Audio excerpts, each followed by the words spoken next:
गोरखा हित सर्वोपरि. Democracy is fully threatened. Every facet of democracy is under challenge. You must have seen the governor is here. I can't see any worthwhile official around. When a minister comes, chief minister comes, you would have seen they are dancing to the tune. The constitutional head is here. Nowhere to be seen anything. Looking to their poor arrangements, I had to make my own arrangement. It's a very sad reflection. This is not to be tolerated. Democracy being so threatened, the governor is bound to be worried and concerned. The Home Department, State of West Bengal, one after the other, is committing an affront of the constitutional head. I gave out statistics of rape and kidnappings. They were based on reports of division commissioners, duly signed. Of all the district magistrates duly signed. And the Home Department of the state says, Raj Bhavan dissemination of statistics on rape and kidnappings is baseless, not based on official data, ill-founded, misguiding, incongruous with authentic facts. क्या मजाक कर रहे हैं division commissioners की sign reports को? मुख्यमंत्री को चिट्ठी लिखी, एसीएस होम को मैसेज किया, कुछ नहीं किया. We are landing in lawlessness, anarchy, और प्रांत में जो खेल हो रहा है घिनौना, वो प्रजातंत्र के लिए बहुत बड़ी चुनौती है. मुझे कहने में कोई संकोच नहीं है कि सरकार पुलिस क्रचेज पर चल रही है. आगाह करने के बाद भी पुलिस अधिकारी जो कृत्य कर रहे हैं, जो पॉलिटिकल वर्क कर रहे हैं, जो पॉलिटिकल वर्कर से भी ज्यादा पॉलिटिकल वर्क कर रहे हैं, बहुत बड़ी कीमत उसकी अदा करनी पड़ेगी. मैंने काफी समय से प्रश्न किया, ज्ञानमंत आईपीएस के खिलाफ इंक्वायरी क्यों नहीं हुई? यह प्रश्न आपके राज्यपाल ने 1 साल पहले किया. 4 बार उनको रिमाइंडर भेजे गए हैं. मुख्यमंत्री तक को आगाह किया गया है.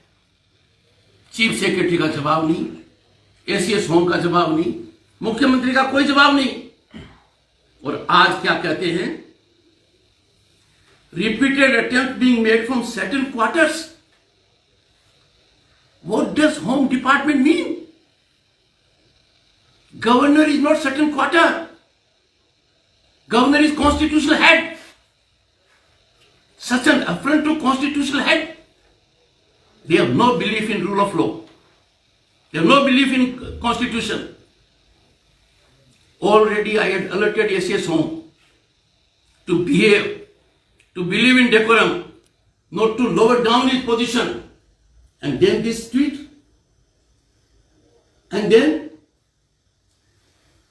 there is no inquiry pending. The question is not inquiry pending.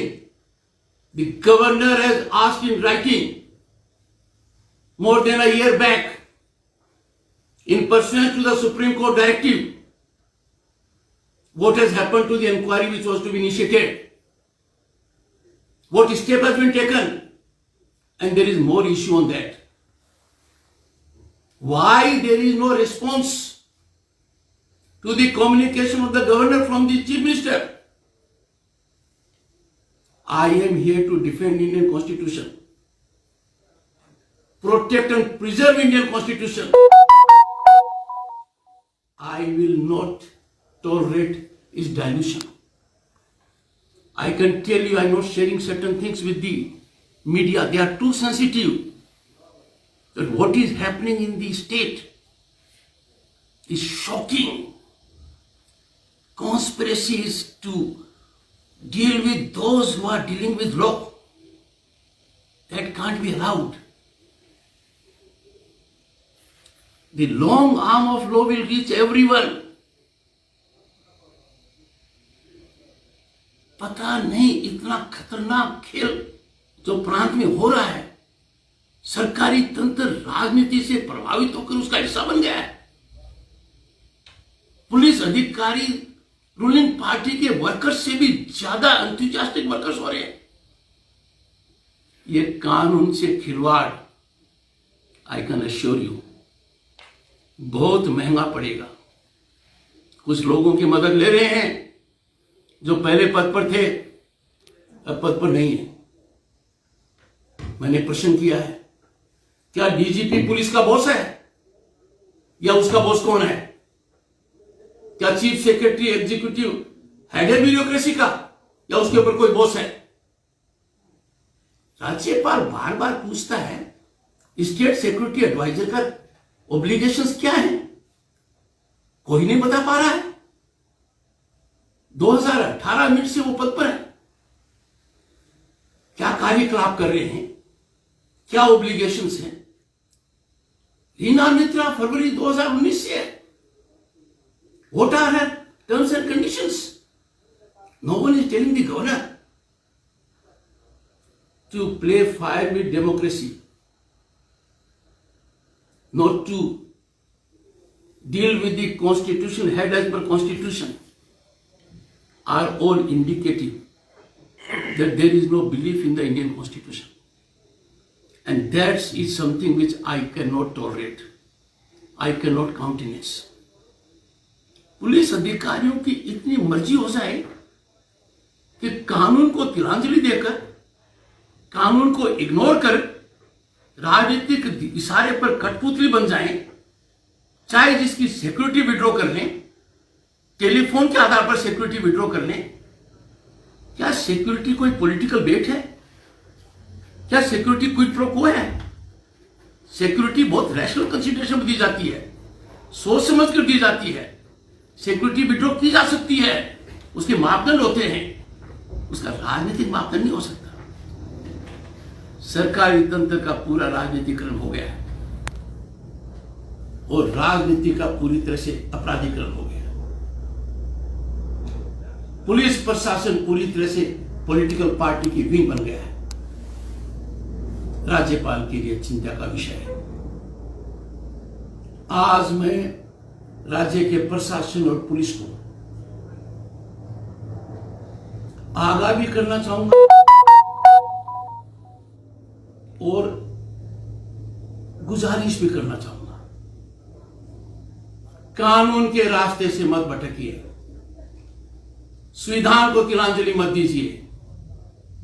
ऐसा करना बहुत घातक है, इसके दूरगामी दुष्परिणाम निश्चित होंगे। पुलिस की हथकड़ी, पुलिस का डंडा, पुलिस की कार्यवाही कानून के हिसाब से होनी चाहिए, राजनीति से प्रेरित नहीं होनी चाहिए। Friends, situation is very very explosive. हालात तो यह है कि राजनीतिक रोटी सेकने के लिए हफ्ते में 7 दिन होते हैं ना, 7 दिन की छुट्टी कर सकते हैं, साल में 365 दिन की छुट्टी कर सकते हैं। विज्ञापन के माध्यम से प्रशासन नहीं चलता है। मैं जैसे हिल्स में आया हूं, जीटीए का ऑडिट नहीं होना कितनी खतरनाक बात है। 20 साल तक 100 से ज्यादा पंचायतों में चुनाव नहीं होना कितनी भयानक स्थिति है। यह प्रजातांत्रिक व्यवस्था पर कुठाराघात है। मैंने कहा जीटीए का ऑडिट होगा, दूध का दूध, पानी का पानी होगा। अनियमितताएं यदि पता लगेंगी तो एक्शन लिया जाएगा। ऐसा नहीं हो सकता। ऑडिट क्यों होता है?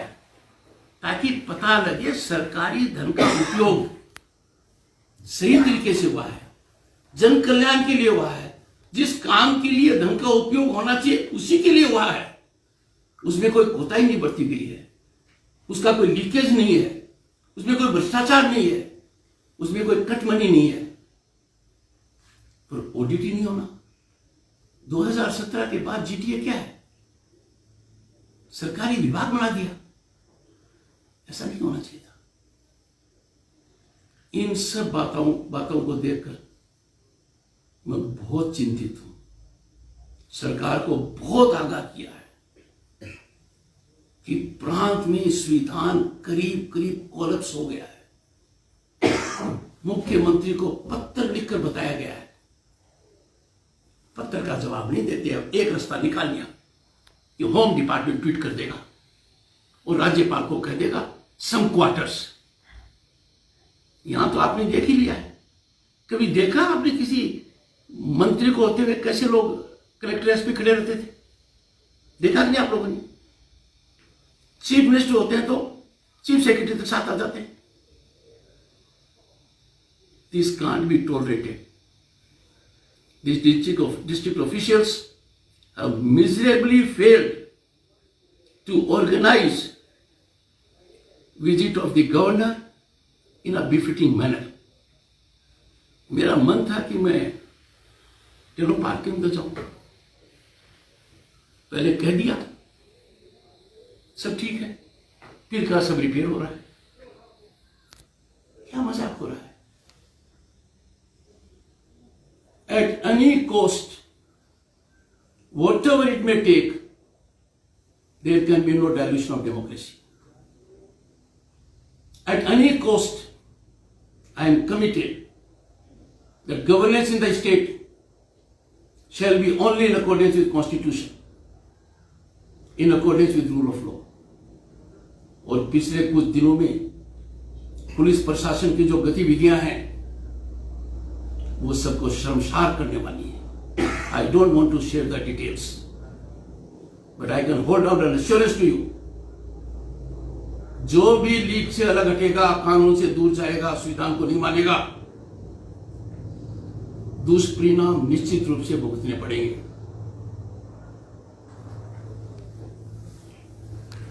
यहाँ पे तो सेंट्रल पार्टी और एनजीओस ने आपसे मुलाकात की, तो आप लगभग 1 महीने यहाँ पे रह चुके हैं, तो बेसिकली पहाड़ की पॉलिटिकल सिचुएशन आपने कैसे देखा?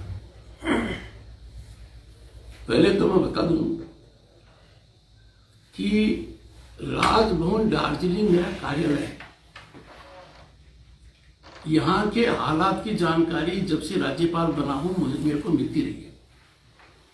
जितने ज्ञापन आए हैं उनका मैंने गहन अध्ययन किया है।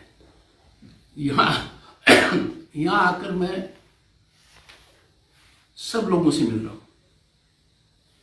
इंटेलेक्चुअल्स हैं, सोशल एक्टिविस्ट हैं, एनजीओज हैं, सिविल सोसाइटी के लोग हैं, पॉलिटिकल पार्टीज के लोग हैं। उन्होंने कुछ बातें मुझे बताई हैं। पहली तो ये बताई है कि पुलिस प्रशासन का यहां दमनकारी रवैया है। राजनीतिक गतिविधि की परमिशन वो सिर्फ उनको देते हैं जो रूलिंग पार्टी के नजदीक है।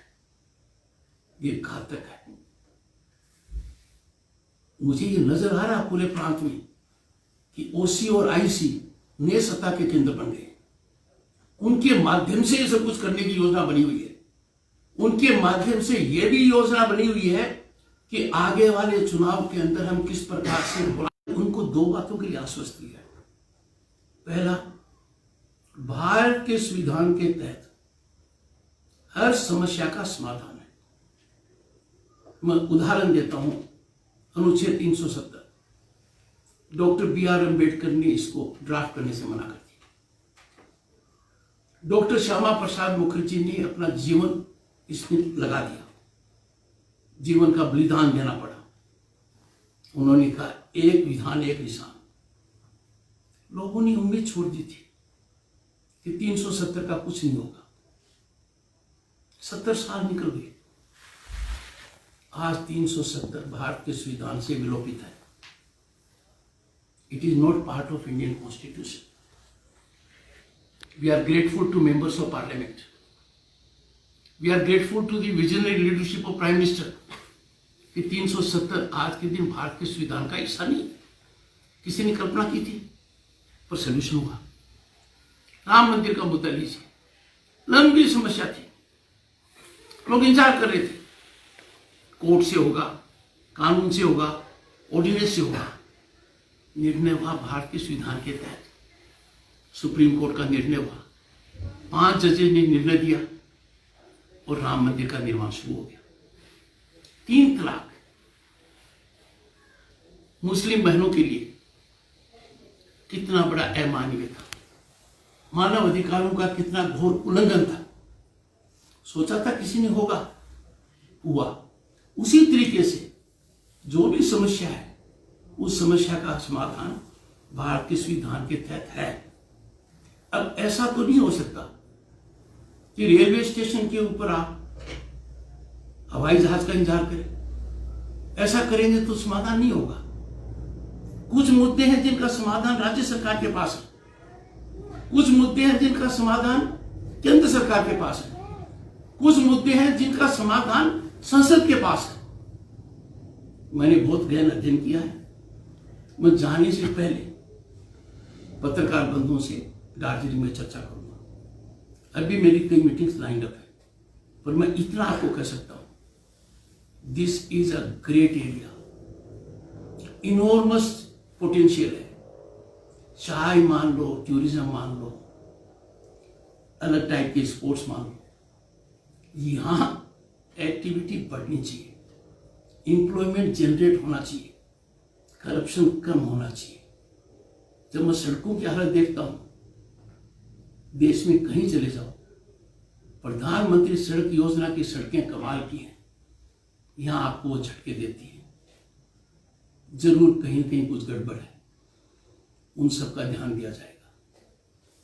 तो दार्जिलिंग की वो जो समस्या है अलग यहाँ रहने की, सारा 370 की तय है कि ये यहाँ की समाधान होगा, आप ये आश्वस्त करना चाहते हैं? मैं जो कह रहा हूं उसको समझिए।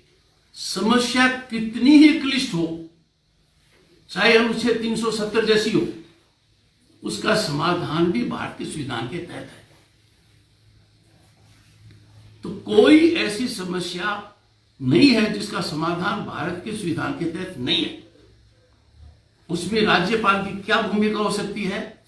उस हवन में यदि अगर मुझे कुछ आहुति देनी पड़ेगी दूंगा, पर मैं लोगों से गुजारिश करूंगा, प्रजातांत्रिक व्यवस्था बड़ी मुश्किल से मिली है। लाखों लोगों ने सैक्रिफाइस किए, खून पसीना दिया, जीवन का बलिदान दिया, उसमें गिरावट नहीं होनी चाहिए। निष्पक्षता से, निर्भीक तरीके से, बिना किसी डर के, बिना प्रभावित हुए, अपने विवेक से अपने मत का उपयोग करेंगे तो ही प्रजातांत्रिक व्यवस्था फूलेगी फूलेगी। प्रजातांत्रिक व्यवस्था को जो भी कंप्रोमाइज करने की कोशिश करेगा, आपका राज्यपाल उसके बीच में आएगा। I will ensure, I will do everything under the sun to make it possible कि चुनाव फ्री और फेयर हो। चुनाव आयोग का दायित्व है, पर राज्यपाल का दायित्व है कि भारत के संविधान को बचाए। यदि चुनाव निश्चित रूप से नहीं होंगे, ढंग से नहीं होंगे, ट्रांसपेरेंटली नहीं होंगे, फेयरली नहीं होंगे, फ्रीली नहीं होंगे, उसमें पुलिस की दखलंदाजी होगी, उसमें पुलिस सरकार की मदद नहीं करेगी, रूलिंग पार्टी के पॉलिटिकल वर्क की तरह करेगी, तो फिर हम प्रजातांत्रिक व्यवस्था के ऊपर कालिख लगा देंगे। ये हमारे लिए अच्छा शुभ संकेत नहीं है। ऐसा नहीं होना चाहिए। मेरा प्रयास रहेगा ऐसा न हो। सर, आपके ऊपर तृणमूल कांग्रेस ने आरोप लगाया कि आप गवर्नर की तरह नहीं, बीजेपी की प्रवक्ता की तरह बातें कर रहे हो यहाँ पर आकर, तो इस पर आप क्या कहेंगे? आपको लगता है ऐसा हो रहा है? जो यहां पर हुआ उसको सही मानते हैं? क्या जिलाधीश को नहीं होना चाहिए था? क्या एसपी को नहीं आना चाहिए था? राज्यपाल एडीगर वाइस चांसलर को बुलाता है, वो नहीं आना चाहिए था? Some people have lost their balance. आपका राज्यपाल जो भी करता है लिखित में करता है, जवाब दें, बताएं। राज्यपाल को पोस्ट ऑफिस मानना, राज्यपाल को रबर स्टैम्प मानना, यह मान लेना कि राज्यपाल तो बच्चों के ग्लोव्स पहनता है, फीट ऑफ क्ले है। सत्ता के गलियारों में कौन कौन घुस गए हैं? हाथ जोड़कर पत्रकार बंधुओं से कहता हूं, आंखें खोलो, रिपोर्ट करो, क्या सरकारी तंत्र का हाल हो गया है। It is hostage to home. आपको सब पता नहीं है क्या? कितना आसान है कहना, प्रांत में क्या हो रहा है, किस पराकाष्ठा पर पहुंच गए हैं। मैं जो आपको बता रहा हूं वो टिप ऑफ आइसबर्ग है। मैं घबराता हूं आपसे सब बातें बताते हुए, जो खेल प्रांत में हो रहा है।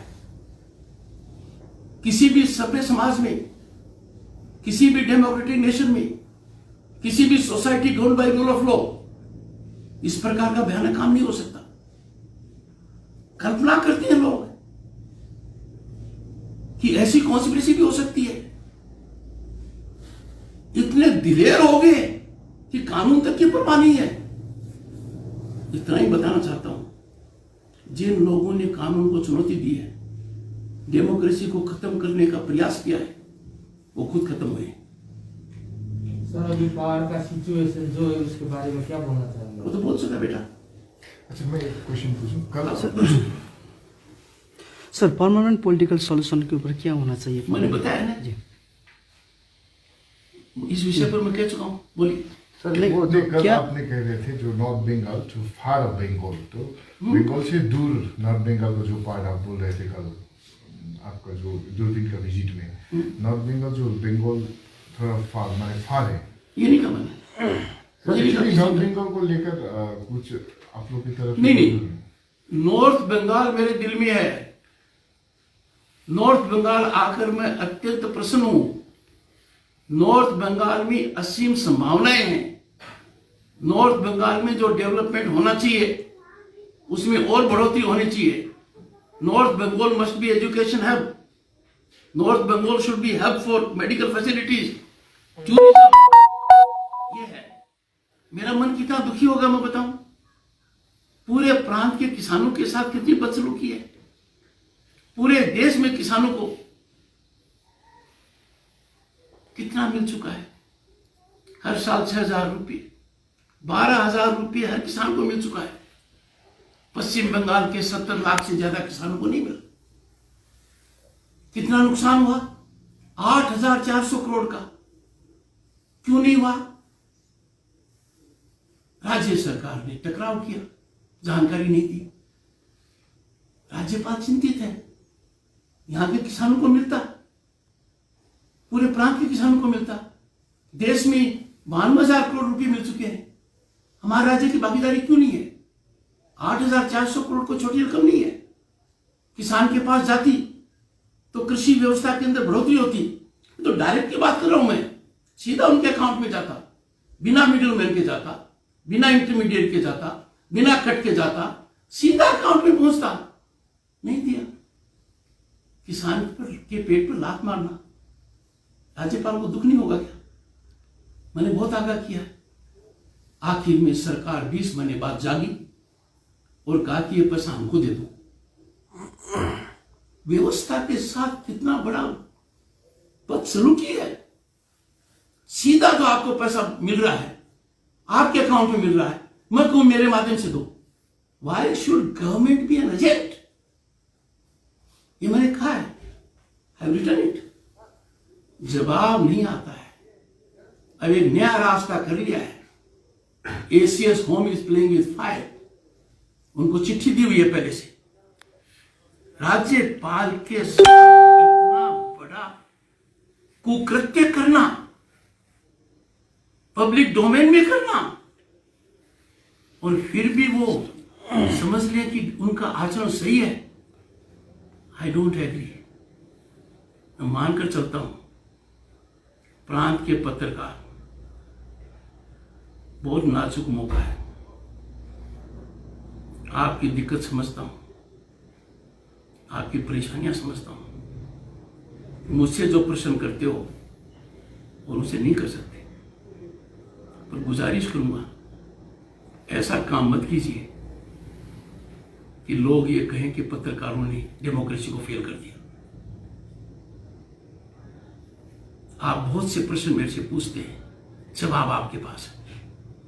सत्ता का केंद्र कौन है, एक्स्ट्रा कॉन्स्टिट्यूशनल अथॉरिटी कौन है, भ्रष्टाचार कितनी प्रकाष्ठा के ऊपर है, पुलिस क्या कुछ नहीं कर रही है, सब आपको पता है। मेहरबानी करके थोड़ी सी हिम्मत भारत के संविधान को मजबूत करने में भी लगाइए। उन लोगों को याद कीजिए जिन्होंने आजादी के यज्ञ में अपने जीवन की आहुति दी थी। आपको तो कुछ प्रयास ही करना है। राज्य का मानव अधिकार क्या कहता है? I am on ventilator. उसकी चेयरमैन कौन है? कलकत्ता उच्च न्यायालय के पूर्व chief justice. I don't find ripple in the media. Media डर गया, जो नहीं डरा हुआ है आप कह सकते हो, कह नहीं पा रहे हो मेरे को। Please awake. At stake is democracy.